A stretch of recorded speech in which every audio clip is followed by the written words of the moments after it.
هرس مکوا د ډیروالی هرس به چرته نه کې تباه بشي. ورې الله سوي الهاکم التکاثر، الله وی ای انسانانو تاسو تباه کړئ د ډیروالی د هرس چې مال ډیر شو، ښځې ډېرې شوې، بچي ډېر شوې، کورونه ډېر شوې، حتی زرتم المقابر، تر دې چې مقبرو ته الله وی لاړې خپل مړي مخخ کړو. تاسو عبرت نه اخلئ.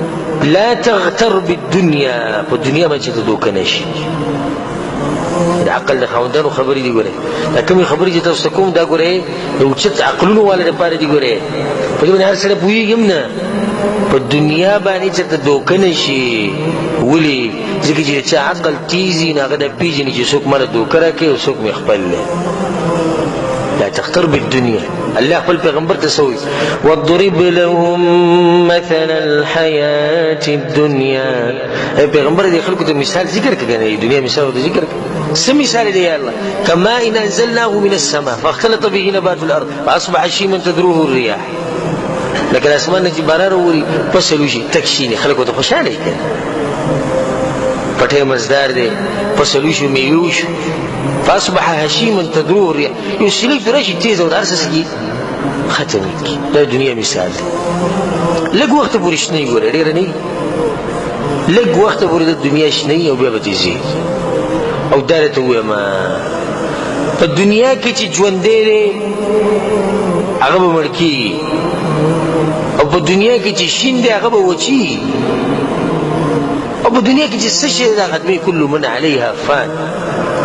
زه ته او هغوی ټول به یې دنیا نه ځو، زه ته هغوی به ټول به یې دنیا نه ځو، نو سره به یې دنیا باندې دوکه کېږي، دوکه به نه شي چېرته. الله سبحانه وتعالی په قرآن کې ځای په ځای ویلي چې دنیا د ژوند چې لهو ولعب لوبې دي یې والله په الله ته قسم خورم چې لوبې فاني دنیا ده. حدیث کې رسول الله صلی الله علیه وسلم من اصبح معافا فی بدنه، په چا باندې چې سهار په داسې حالت کې راشي چې د جسم روغ وي، امن پي، او د دغې ورځې خوراک ورسره یې ښه د څو ورځو خوراک یې 2 کالو د یوې ورځې خوراک ورسره یې فکأنما حیزت له الدنیا، لکه الله چې ورته د دنیا دې سره جمع کړي ټوله. په موږ کې کوم سړی چې دا دنیا ورته الله نه راجمع کړي؟ هوښیار انسان هغه دی چې په دې دنیا دوکه نه شي او د آخرت لپاره عمل وکړي، خپل آخرت ښایسته کړه. او یو شعر به ته ډېر قیمتي شعر دی: الا یا عسکر الاحیاء هذا عسکر الموتى. ای ژوندو، ای د ژوندو ټولګیه، دا د مړو ټولګی دی. د مخبري ته وګوره ټولګی د چا دی؟ دا د مړو دی. تا ته زه وایم چې دغه ته وګوره، دغه یو ټولګی دی. اجابوا الدعوة الصغرى وهم منتظرو الكبرى. او دې کې دعوت چې کوم الله ورکړو د هغې جواب یې ورکړی دی، تللی دی، دعوت یې قبول کړی دی، او په انتظار کې دا غټ دعوت دی چې الله به بیا راپاسوي.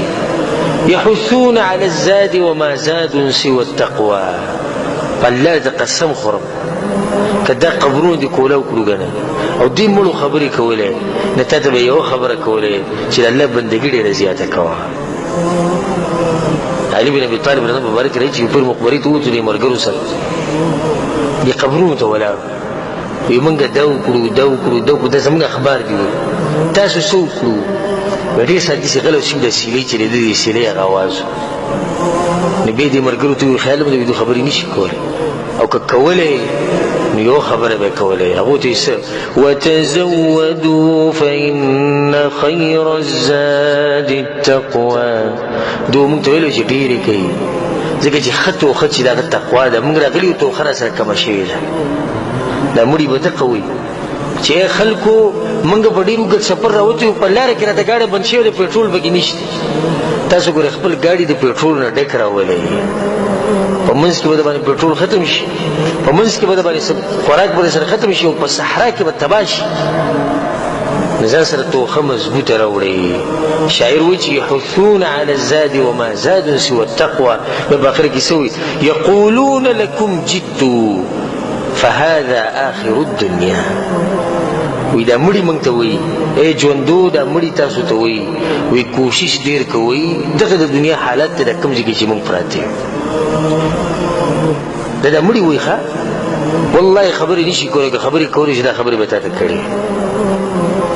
چې ګوره د دنیا دغه حالت کې موږ راغلي یو ځان هم هسې ستړی کړی نه رانه الله دغه ځمکې تپوس وکړو نه رانه دغه پټو تپوس وکړو نه رانه دغه شهرت تپوس وکړو نه رانه دغه ویزې تپوس وکړو هېڅ رانه تپوس نه کړی تپوس رانه الله کړی د دین مبارک او سفر ډېر اوږد سفر دی ډېر اوږد سفر مخې ته پروت دی